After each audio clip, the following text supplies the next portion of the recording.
Hello everyone. This is Indian Contract Act video 7. In this video we will be majorly covering our concept of consideration.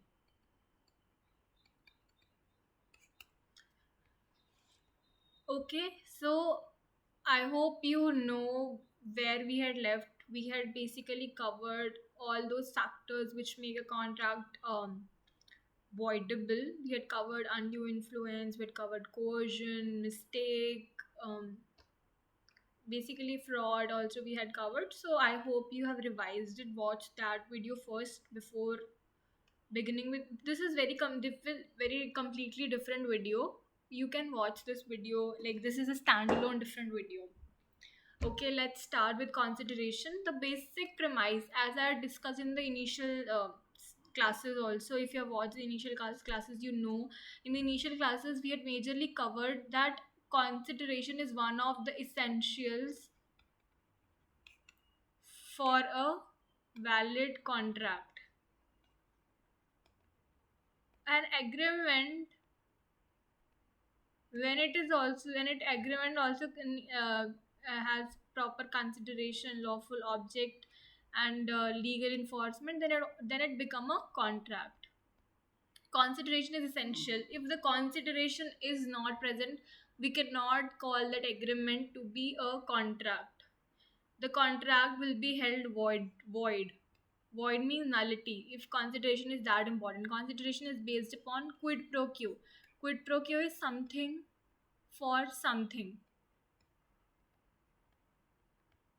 as easy as that. Now let's start with the basic constituents. What we call, in a very layman definition, what we'll call it as consideration as value exchange by parties. There is some exchange. We'll see what is the nature of, in this video, basically in consideration, what will be see what is the nature of this consideration, what will constitute as a consideration, what will not constitute as consideration. And also I'll be discussing the topic of privity of contract and consideration.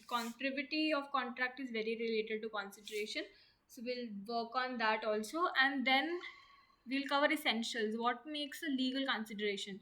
Consideration should be real, lawful, and not illusory. And also it can be past, present, future. How it happens, we'll see it in the later parts of the videos. But let's start with the basic definition of the consideration. Consideration is valid only if act or abstinence is done at the desire of the promisor. Definition of consideration is given in section 2 clause D. This sometimes seems to be very technical definition to some, to few people. Why? Because there's too many things like act or abstinence done at the desire of promisor. We'll be asking what, why promisor, why not promisee, what is this going on? Let's make it very simple. In consideration, basically the definition of consideration will be talking about two three first aspect, at the desire of promisor. Why promisor? Because promisor is the one who has provided something to the promisee, and this promisee will furnish consideration. This promisee is going to furnish the consideration, and it should happen at the desire of promisee. Desire of promisee. And this thing which is given, this can be some act or abstinence also. Why this act or abstinence, I'll discuss that also. um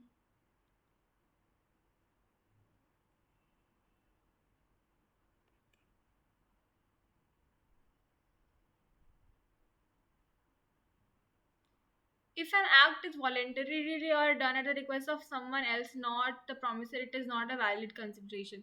So why this explanation is written? This consideration which is provided, this consideration is something which has some value. And this consideration can be in terms of, it's not, sometimes students feel that consideration is always in the term of payment. It never happens. It's not always payment. It can be some service has been provided, any act which is done, or a person has abstained from doing something. Abstention. Abstinence can also constitute a consideration. And this promisee should have done this at a desire of promiser and not at someone else's desire. How this happened? Let's take an example. See, if ठीक है, A agrees to um, give his land to B. Here in this example, A is promiser and B is promisee. A is basically making a promise that he will give his land to B. B is a promisee here. In exchange of this promise of A, the promiser, B has to furnish a consideration. This consideration will be deemed to be valid only if the consideration is given by B to A and at the desire of A. Desire of A. Okay, this consideration can be anything, like it should be some exchange of value. It's not always important that this thing which is getting exchanged, this consideration should always be must be of some value. This consideration which is given, it should always have some value. It is not required that it should be adequate. Why I'm saying that, let's take this example further. In this example, the basic agreement is about exchange of land. We already know exchange of land. We already know that this value of land cannot be, like, if there is a big B A and B makes this agreement that B will give rupees 100 in exchange of 1,000 square feet of land. For this particular area of land, do you think that rupees 100 will be sufficient? Is it a sufficient amount?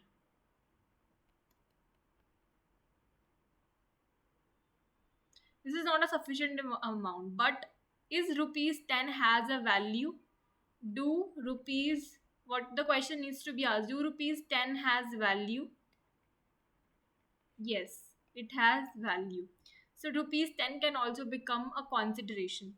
Why I've taken this example? I've taken this example just to elaborate on this fact that how this consideration as a concept works. Consideration, if the A agrees, A is a promise here in this example. Basically, the who is a promiser is A. If the A agrees to take 100 rupees for this particular area of land, then this definitely will be considered to be a valid consideration. You understood, this is a promiser. I'm again repeating it. This A is a promiser, B is a promisee, and the consideration amount is rupees 100 between them. Okay. And what is the object here? It's in exchange, the object is land here, because this is what is getting exchanged, and this is a valid contract. This whole will be considered to be a valid contract. I hope you understood the basic understanding about this facet of that. It should be real, lawful, and not illusory. This is one of the essentials of what constitutes a valid consideration. Here, it's not illusory. Rupees 10 has is a legal. It's a basically rupees 10 here is a legal tender. It is a lawful exchange of money. It is deemed lawful in the eyes of law, and it is real also. It's not illusory. So, and also there is exchange of some value between the parties. We'll take it further. I hope you understood the definition here.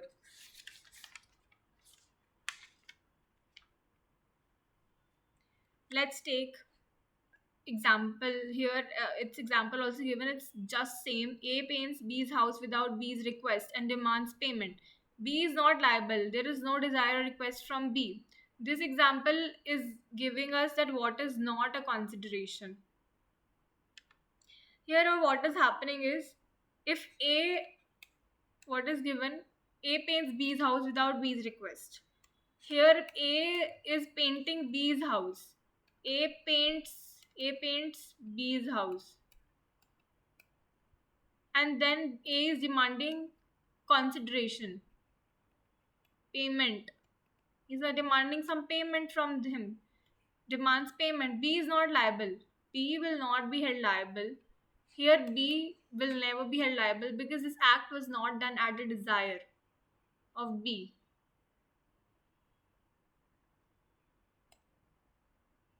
Understood? Here, this means that at desire of promisor is one of the important. If you're writing any answer, never miss this phrase. Key. This is considered to be a keyword. In a concentration definition, is a keyword. It is one of the requisites for me. Requisite for for a valid consideration. Requisite in the sense means one of the essentials. Okay, let's move forward. Another is act done at the request.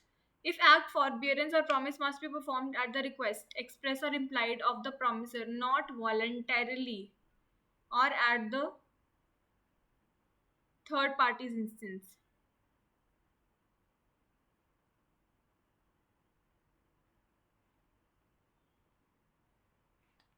So here basically means the act, forbearance, promise, as we have discussed here, at the desire, then also it is considered to be then also there can be at the request. Even if it has a request, then also it can be considered to be a valid consideration. See how it happens. Building, repairing done after a specific promise at or request form would be contributions is a valid consideration. What does this mean? Let me take it further.